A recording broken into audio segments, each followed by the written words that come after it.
Hello. Hi everybody. Hi guys, कैसे हो आप लोग सब। मेरा लास्ट वीडियो था रिगार्डिंग सीएमए कोर्स के बारे में। एक इंट्रो था कि सीएमए कोर्स किन के लिए बेनिफिशियल है, क्यों करना चाहिए, क्यों इसके लिए जाना है, और मेरा चैनल किस किस कैसे कैसे लोगों के लिए बेनिफिशियल रहेगा, क्यों काम आएगा चैनल, बेनिफिट क्या है इस चैनल का, और इस चैनल में मैं कैसे कैसे आपकी स्टडी को आगे लेके जाऊंगा for CMA inter. And first of all मेरा फोकस रहेगा फाइनेंशियल अकाउंटिंग। ये भी मैंने शायद अपने लास्ट वीडियो में बताया था आपको कि मेरा पहला फोकस फाइनेंशियल अकाउंटिंग से रहेगा। फाइनेंशियल अकाउंटिंग से मैं स्टार्ट करूंगा अपने पूरे इस चैनल का वीडियो का। तो पहला काम आपको क्या करना है, चैनल का नाम है मेरा अकाउंट ओ हॉलिक्स।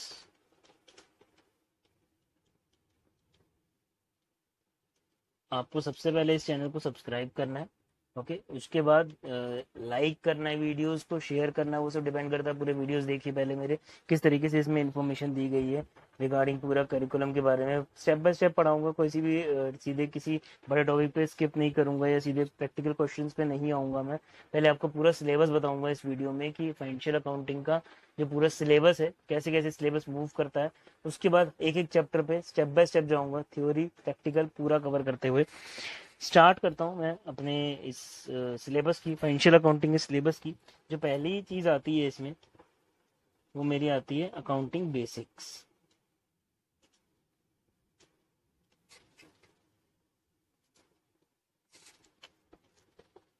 इसके साथ साथ मैं आपको एक कुछ चीज़ें जो नेसेसरी रहेंगी, मैं हर वीडियो में इसको बोलूँगा, आपको भी ध्यान रखनी है। वो ये चीज़ें कि कहीं पे भी आपको कोई भी चीज़ ऐसी लगती है कि जो चीज़ आपको नहीं समझ आई है, और इलेबोरेट करनी है और एग्जांपल्स के साथ, या उसमें रियल लाइफ एग्जांपल्स डाल के उसको इलेबोरेट करना है, तो कृपा करके उसमें कमेंट सेक्शन में नीचे लिख दें कि क्या है उसमें, आपको डाउट क्या है, या फिर नहीं क्लियर हुआ है, या फिर बीच में ऐसा लगता है कि नहीं इस टॉपिक से इस टॉपिक के बीच में एक ये चीज़ आपने मिस कर दी है। स्टडी मटेरियल पूरा फॉलो करूंगा मैं, बट अगर आपको फिर भी लगे तो जरूर बताना है उसमें। सेकंड थिंग, स्पेशल डिमांड जो इसमें बोल रहा हूँ मैं, स्पेशल क्वेश्चंस, मतलब कि कोई भी ऐसा टॉपिक जो आपको लगता है कि स्टडी मटेरियल से हट के ये मुझे पढ़ना है फॉर इंटरव्यू पर्पज से या नॉलेज पर्पज से, कि ये मुझे आप एक बार ये टॉपिक का थोड़ा सा ब्रीफ बता दीजिए, तो वो भी जरूर मेंशन करो कमेंट सेक्शन के अंदर। ओके, पहला जो मेरा इसमें सिलेबस में रहेगा अकाउंटिंग बेसिक्स। ओके, तो हम बात कर रहे थे, शुरुआत करेंगे अकाउंटिंग बेसिक्स को लेके। ये हमारा जो फाइनेंशियल अकाउंटिंग का सिलेबस है वो स्टार्ट होता है अकाउंटिंग बेसिक्स से। कम्प्लीटली थ्योरी बेस्ड चैप्टर है। फर्स्ट ऑफ ऑल मैं आपको बता दूं, थ्योरी बेस्ड चैप्टर है। और थ्योरी को हम क्यों पढ़ना है, हमें क्यों पढ़ना है इसमें थ्योरी को, इसके भी आपको इम्पोर्टेंस बता देता हूँ। क्योंकि 25 मार्क्स का कंप्लीट थ्योरी है, जिसमें हमारे एमसीक्यूज हैं और फिल इन द ब्लैंक्स हैं,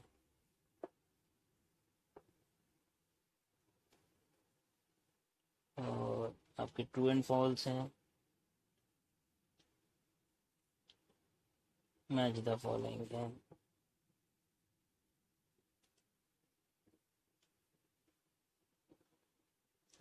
तो चाहे इस चैप्टर की थ्योरी हो चाहे नेक्स्ट चैप्टर की थ्योरी हो, पूरे करिकुलम की थ्योरी पे थोड़ा सा फोकस देना है। क्योंकि अगर देखा जाए तो यहाँ पे आपके 15 मार्क्स के एमसीक्यूज रहेंगे, और 5 मार्क्स का फिर आपका फिल इन द ब्लैंक्स होगा, फिर 5 मार्क्स के आपके ट्रू एंड फॉल्स हैं, और फिर 5 मार्क्स के आपके ये मैच द फॉलोइंग है। ओके, सो अब इसमें अकाउंटिंग बेसिक्स की बात करूँ तो कितना कंट्रीब्यूट करेगा इस सिलेबस का। तो पहली चीज इसमें मैं बता दूं आपको, ये 25% बोल लो, या टोटल 100 मार्क्स का होता है, 25 मार्क्स बोल लो। ये अकाउंटिंग बेसिक्स जो है हमारा चैप्टर जो है, ये पूरा हमारा अकाउंटिंग बेसिक्स हमारा 25 मार्क्स से कंट्रीब्यूट करेगा। इसमें 25% हमारा सिलेबस कंट्रीब्यूट करेगा। और अगर बात करता हूँ आपकी अकाउंटिंग बेसिक्स के अंदर क्या क्या आएगा, तो पहली चीज इसके अंदर आएगी हमारी फंडामेंटल्स ऑफ अकाउंटिंग।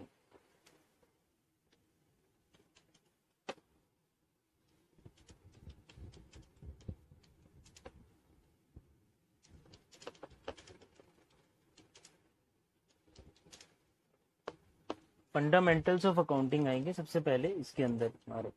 तो फंडामेंटल्स ऑफ अकाउंटिंग, या अगर मैं इसका दूसरा नाम बोलूँ तो पहले सिलेबस में इसका नाम होता था अकाउंटिंग प्रोसेस। अकाउंटिंग प्रोसेस तो मेरी अब जो भी वीडियो इसमें आप देखोगे फंडामेंटल अकाउंटिंग का, मैं जब आपको इंट्रो दूंगा या तो उसमें मैं अकाउंटिंग प्रोसेस वर्ड का काफ़ी यूज़ करूंगा, because fundamentals of accounting is completely accounting process. उसका नाम चेंज किया है सिलेबस के अंदर, थोड़ा सा उसके अंदर चीज़ें भी कंटेंट भी चेंज किया है, बट उसका जो इंट्रो है, जो कॉन्सेप्ट है बेसिक, वो अकाउंटिंग प्रोसेस से बिल्कुल मैच करता है। अकाउंटिंग बेसिक्स के अंदर दूसरी चीज़ आएगी हमारी अकाउंटिंग ऑफ स्पेशल ट्रांजेक्शन्स।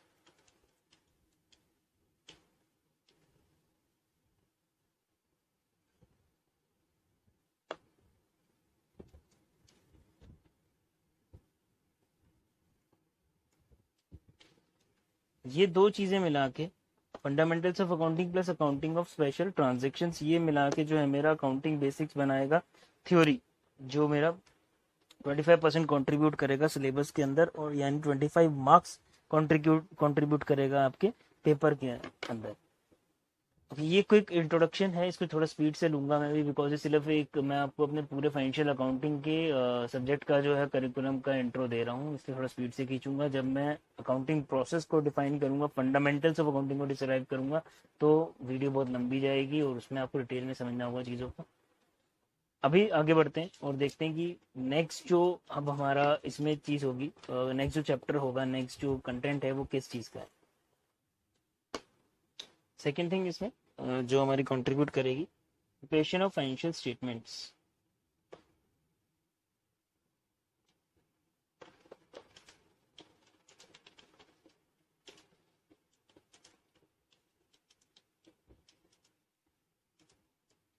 ये पूरा मेरा स्टडी मटेरियल, पूरा ये कोर्स, पूरी वीडियो, पूरा चैनल ऐसे ही चलेगा, और कॉपी पेन के नॉर्मल बेसिक्स पे, नॉर्मल स्टडी पे चलेगा, जैसे आप एक कोचिंग सेंटर में बैठ के पढ़ते हो। कोई स्पेशल इसमें इफेक्ट्स या स्पेशल कोई वाइट बोर्ड या कोई विजुअल इफेक्ट्स करके प्रॉपर ट्रेनिंग्स नहीं है, यही कॉपी पेन के हिसाब से जैसे नॉर्मली हम पढ़ते हैं उसी अकॉर्डिंग ये पूरा चैनल चलेगा, बट एक एक कॉन्सेप्ट कवर होगा, स्टेप बाय स्टेप कवर होगा। सेकंड जो इसमें है प्रिपरेशन ऑफ फाइनेंशियल स्टेटमेंट्स, ये जो कंट्रीब्यूट करता है हमारे इसका, वो 40%,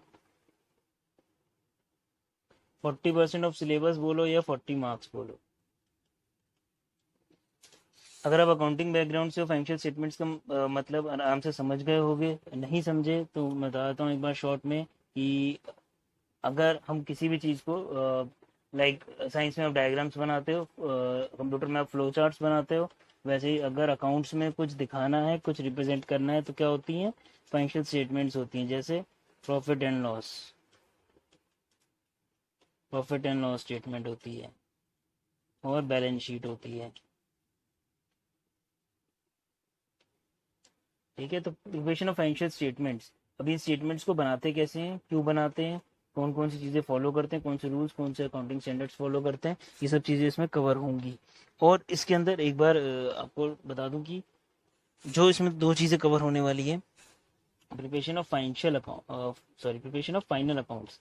जब मैंने बात की प्रिपरेशन ऑफ फाइनेंशियल स्टेटमेंट्स की, तो during the year, at the opening of the year, at the end of the year, कई फाइनेंशियल स्टेटमेंट्स बनती हैं, जिसमें हम पढ़ेंगे प्रिपरेशन ऑफ फाइनल अकाउंट्स। तो ये जो मैंने दो चीज़ें बोली हैं आपको, ऊपर P&L और बैलेंस शीट, ये बेसिकली मेरे फाइनल अकाउंट्स को कंट्रीब्यूट करते हैं। किस किस की पढ़ेंगे अब हम, बात आती है कि फाइनल अकाउंट्स हम किस किस के प्रिपेयर कर रहे हैं, करेंगे इसमें, तो प्रॉफिट ओरिएंटेड ऑर्गेनाइजेशंस,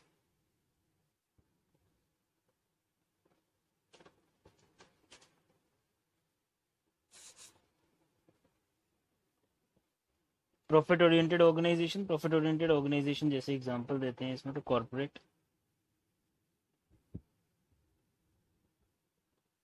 कॉर्पोरेट्स हो गए, कंपनी, कॉर्पोरेट्स मतलब कंपनी, ओके, आपके प्रोप्राइटरशिप्स हो गए,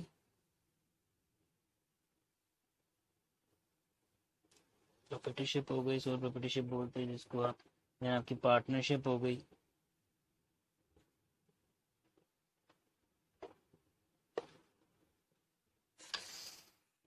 प्रॉफिट ओरिएंटेड ऑर्गेनाइजेशंस की पढ़ेंगे, उसके बाद हम पढ़ेंगे NPO, non profit organisations.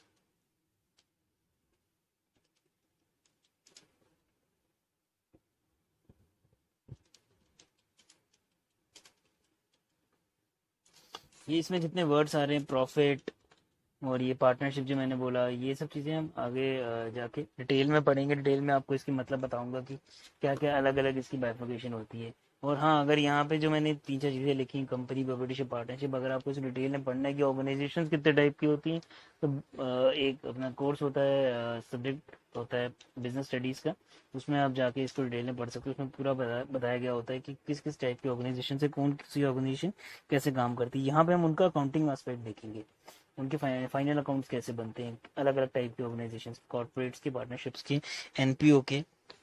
And second thing, अब फाइनल अकाउंट्स बनाने तो हैं, ऑर्गेनाइजेशन को साइड पे छोड़े तो इनकम्प्लीट रिकॉर्ड से कैसे बनाना, इनकम्प्लीट रिकॉर्ड से कैसे बनाना, ये एक इम्पॉर्टेंट चीज़ होती है। जब आप अपने अकाउंटिंग करियर में आएंगे, फाइनेंशियल करियर में आएंगे, अपने एक अकाउंटिंग एंड फाइनेंस प्रोफेशनल बनेंगे, तब समझ आएगा कि इनकम्प्लीट रिकॉर्ड से फाइनल अकाउंट्स बनाने का कितना इंपॉर्टेंस होता है। और मोस्टली यही चीज़ आपकी यूज़ होगी कई जगह पे।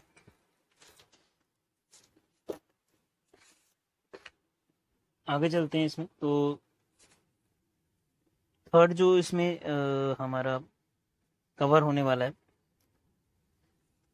अच्छा मैं आपको ये बता दूं, जो सेकंड मैंने अभी कवर कराया है आपका 40% का, जो मैंने आपको बताया preparation of final statements, 40%, 40 marks, ये मैक्सिमम, ये जो है, ये जो हमारे इसमें पढ़ेंगे प्रिपरेशन ऑफ फाइनेंशियल स्टेटमेंट्स, जिसमें आएगा फाइनल अकाउंट्स बनाना, एनपीओ, पार्टनरशिप का, और प्रॉफिट ओरिएंटेड ऑर्गेनाइजेशंस का, इनकम्प्लीट रिकॉर्ड से। ये सब चीज़ें जो हैं 40% का सिलेबस आपका कवर कर लेंगी। यही मैक्सिमम आपका सिलेबस कवर करेंगी। सिलेबस मैक्सिमम मार्क्स आपके इसी कंटेंट से जुड़े होंगे। थर्ड जो है इसमें है हमारा सेल्फ बैलेंसिंग लेजर्स।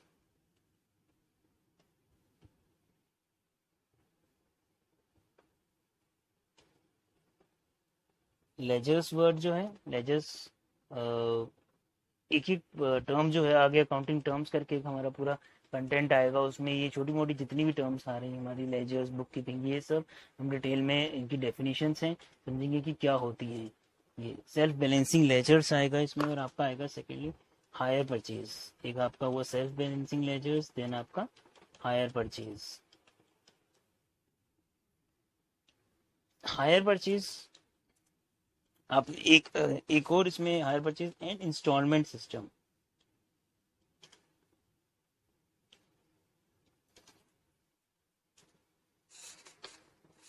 अब hire purchase and instalment system, अगर एक लेमन लैंग्वेज में बात करूं तो बड़ा नॉर्मल सा लगता है, कि बिल्कुल सेम सा लगता है hire purchase and instalment system, because दोनों ही हम ईएमआई सिस्टम से जोड़ के देखते हैं दोनों को। बट एक प्रोफेशनल वे से देखा जाए तो इनमें कुछ चीज़ें डिफरेंट हैं अकाउंटिंग के एस्पेक्ट से, और इवन इन द रिप्रेजेंटेशन भी इनमें काफ़ी डिफरेंट है। इनके एस्पेक्ट भी अलग है, इफेक्ट्स भी अलग हैं। तो इनको डिटेल में पढ़ेंगे कि क्या हायर परचेज और इंस्टॉलमेंट सिस्टम में क्या क्या अलग अलग चीज़ें हैं। Then branch and departmental accounting. Branch accounting की जहाँ बात आती है तो हम बोलते हैं कि हमने अलग से क्यों ब्रांच अकाउंटिंग को पढ़ना है। तो ब्रांच अकाउंटिंग को अलग से पढ़ने का रीज़न ये होता है कि डिफरेंट टाइप ऑफ ऑर्गेनाइजेशंस के आपने फाइनेंशियल स्टेटमेंट्स, फाइनल अकाउंट्स तो बना लिए थे लास्ट वाले टॉपिक में, जो मैंने आपको बताया। पर ब्रांच अकाउंटिंग जो होती है इसमें अलग क्या होता है, बिकॉज ब्रांच को अलाइंड किससे रहना पड़ता है, एचओ। एचओ मैं बोलूँ तो लेमन लैंग्वेज में हेड ऑफिस। तो इसमें आपको डिफिकल्टी क्या आती है कि ब्रांच की अपनी अलग अकाउंटिंग होती है, उसकी अपनी अलग ट्रांजेक्शन्स चलती है, उसका अलग फाइनेंशियल अपना सर्कल चल रहा होता है। और आपका एचओ जो होता है वो तो अपना अलग काम कर ही रहा होता है। लेकिन ये दोनों जुड़ते कहाँ पे हैं, जब एचओ और ब्रांच आपस में किसी चीज को लेकर डील करते हैं तो उसकी अकाउंटिंग। तो ब्रांच अकाउंटिंग में यही एस्पेक्ट मेन होता है कि हमें दोनों चीजों को लेना होता है। एक जो ब्रांच अपनी अकाउंटिंग कर रहा है, लेट्स से ए उसने अपनी अकाउंटिंग करी, बी जो उसकी ट्रांजेक्शन्स एचओ के साथ थी, तो ए प्लस बी मिला के ये हमारी ब्रांच अकाउंटिंग बनती है। इसलिए ब्रांच अकाउंटिंग का अलग से एस्पेक्ट है। और इसमें एक और चीज हम पढ़ेंगे, डिपार्टमेंटल अकाउंटिंग।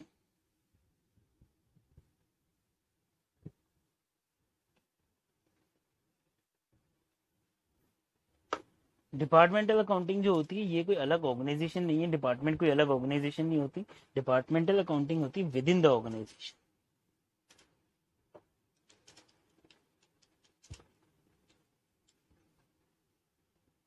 जो होती है within the organisation. Within the organisation, अब जो काम करने वाले या किसी जॉब में है अकाउंट्स या फाइनेंस की, वो समझते हैं कि अलग अलग हमारे यहाँ पे R&D एक डिपार्टमेंट होता है, HR एक अलग डिपार्टमेंट होता है, एडमिन करके एक अलग होता है, देन आपका चौथा डिपार्टमेंट आप बोल सकते हो कि लाइक लैब हो गई, या एनी अदर डिपार्टमेंट, ABC कोई एनी अदर डिपार्टमेंट है मेरे पास। तो डिपार्टमेंटल अकाउंटिंग में क्या होता है कि डिपार्टमेंटल अकाउंट्स में इन डिपार्टमेंट्स को, इनकी अपनी बजटिंग होती है, ओपेक्स कैपेक्स अलग अलग बजटिंग होती है इनकी, तो इनको सबको कंबाइन करके अकाउंटिंग करना, A+B+C+G, और इनके बीच में कैसे बजट्स को अलोकेट करना, उसको प्रॉपर अकाउंटिंग करना और उसको रिप्रेजेंट करना। तो ये जो self balancing ledger, hire purchase, instalment, branch plus department, ये सारा कुछ मिला के आपका बनाता है 20% ऑफ योर सिलेबस। 20% बोलूं तो 20 मार्क्स। बट हमें इन चारों में पहला तो है ही theory based fundamentals of accounting, second हमारा फाइनल अकाउंट्स वाला, और थर्ड हमारा self balancing ledger, hire purchase, instalment system, ये वाला। इन सब में थ्योरी तो पहले पढ़नी ही पड़ेगी, बिकॉज बेसिक कॉन्सेप्ट्स हमें लेके चलने हैं। बिकॉज जैसे मैं स्टार्टिंग बोला था, ये जो चैनल है ये सबके लिए है जो अकाउंट्स फाइनेंस प्रोफेशनल हैं और जो इवन नहीं भी है कॉमर्स बैकग्राउंड से। तो मैं एक एक कॉन्सेप्ट जो है थ्योरी बेस्ड भी पूरा एंड टू एंड स्टार्टिंग से बताऊंगा आपको। आगे चलते हैं इसमें। तो एक चीज जो मैंने मिस करी इसमें आपको बतानी, रॉयल्टीज। रॉयल्टीज का एक अलग सेक्शन आता है इसी में, जो मैंने आपको बताया 20% कॉन्ट्रीब्यूट करता है। थर्ड जो हमारा सेल्फ बैलेंसिंग लेजर्स वाला, रॉयल्टीज इसमें इंक्लूड होता है। रॉयल्टीज का क्या मतलब है, क्या कॉन्ट्रीब्यूशन है, ये सब इसमें हमें पढ़ने को मिलेगा। लास्ट जो सेक्शन, जो फोर्थ सेक्शन में बोलूंगा, इसमें जो 15% हमारे सिलेबस का कंट्रीब्यूट करता है, यानी 15 मार्क्स का कंट्रीब्यूट करता है। 15 मार्क्स का जो कंट्रीब्यूट करता है वो है हमारा अकाउंटिंग इन, क्या चल रहा है आजकल, आजकल अकाउंटिंग हम किस में कर रहे हैं? जो बही खाते बनते थे पहले, वही खाते अब नहीं है, अब हम किस में कर रहे हैं? Computerised accounting.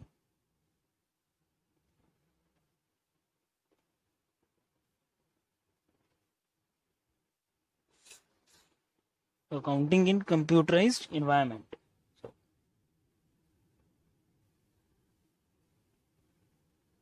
Computerised environment because an number of software हैं अब आपके पास, आपको एप्लीकेशन बेस हमें काम करना होता है। बिकॉज अब ट्रांजेक्शन्स भी अब ऐसा नहीं है कि दो चार होती हैं, एन नंबर ऑफ ट्रांजेक्शन्स होती है हमारे पास।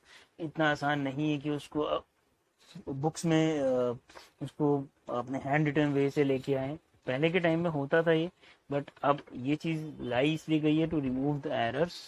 एरर्स को रिमूव करने के लिए और आपका डेटा एडिक्वेसी मेंटेन करने के लिए इस चीज को लाया गया कि कंप्यूटराइज्ड इन्वायरमेंट लाया गया, जिसके अंदर एग्जांपल के तौर पे अगर मैं बोलता हूँ तो टैली है आपके पास आज के टाइम पे, SAP है, ओरेकल है, ये अलग अलग सॉफ्टवेयर को हम यूज करते हैं फॉर अकाउंटिंग पर्पज के लिए। और भी कभी सॉफ्टवेयर बिजी है, और मतलब depend on the organisation, number of transactions, depending on your scale of accounting, ये सॉफ्टवेयर डिपेंड करते हैं कि आप कौन से सॉफ्टवेयर पे जाएंगे। तो कंप्यूटराइज्ड इन्वायरमेंट में कैसे अकाउंटिंग होती है, उसका क्या इम्पैक्ट है, इस सेक्शन में हमें ये पता लगेगा। And accounting standards.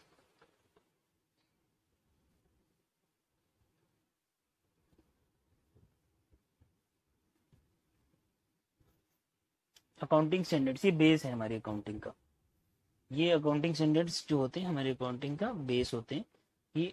ये स्टैंडर्ड्स बेसिकली डिफाइन करते हैं कि हमें किस तरीके से आगे बढ़ना है अपने अकाउंटिंग प्रोसेस में, क्या क्या कौन सा अकाउंटिंग स्टैंडर्ड फॉलो करके कौन सी चीज को करना है, कौन सी फाइनेंशियल स्टेटमेंट में कौन सा ट्रीटमेंट हमें किस अकॉर्डिंग करना है वो अकाउंटिंग स्टैंडर्ड्स बताते हैं। और ये अकाउंटिंग स्टैंडर्ड्स जो हमारे बटे हुए हैं वो कैसे बटे, 1 2 3 करके, इस तरीके के हमारे अकाउंटिंग स्टैंडर्ड्स हैं। अकाउंटिंग स्टैंडर्ड से अगर कॉमर्स की किसी बंदे के लिए 11th में ही आप इंट्रोड्यूस हो जाते हो 11th क्लास में अकाउंटिंग स्टैंडर्ड से, इसके अंदर हमारे जो अकाउंटिंग स्टैंडर्ड्स कवर होंगे CMA के इंटर के अंदर, वो पूरे कवर नहीं है, कुछ स्पेसिफिक अकाउंटिंग स्टैंडर्ड्स ही कवर है, जैसे कि AS 1 2 7 9 6 एंड 10। तो यही है जो हमारे अकाउंटिंग स्टैंडर्ड्स में कवर होंगे, यही हमारे करिकुलम में रहेंगे। सो ये था एक इस सिलेबस का, इस पूरे फाइनेंशियल अकाउंटिंग के सिलेबस मेरा कैसे बटा हुआ है 100 मार्क्स का। इसमें मैंने आपको पहले बताया कि 25 मार्क्स का जो अकाउंटिंग बेसिक्स रहेगा, जिसमें फंडामेंटल्स ऑफ अकाउंटिंग पढ़ेंगे, स्पेशल ट्रांजेक्शन्स पढ़ेंगे 40%। फिर इसमें मेरा फाइनल अकाउंट्स कैसे बनाना है, preparation of final accounts, various financial statements पढ़ेंगे। देन 20% में हम self balancing ledgers, hire purchase, ये एक पूरा bunch of different type of transactions वाला है वो पढ़ेंगे। सेकंड में कंप्यूटराइज्ड एनवायरनमेंट में कैसे होता है, और फिर अकाउंटिंग स्टैंडर्ड्स को कंक्लूड करेंगे। ये मेरा पूरा सिलेबस है फाइनेंशियल अकाउंटिंग का। नेक्स्ट वीडियो में हम शुरू करेंगे अपने फंडामेंटल्स ऑफ अकाउंटिंग या अकाउंटिंग प्रोसेस, आप दोनों बोल सकते हो उसको। तो उस नेक्स्ट वीडियो में मैं आपको सिर्फ इंट्रो दूंगा कि क्या फंडामेंटल्स ऑफ अकाउंटिंग या अकाउंटिंग प्रोसेस होता क्या है, क्यों ज़रूरी है, और अकाउंटिंग की भी क्या ज़रूरत है, उसमें आपको पता लगेगा। So do share, like and subscribe. Thanks.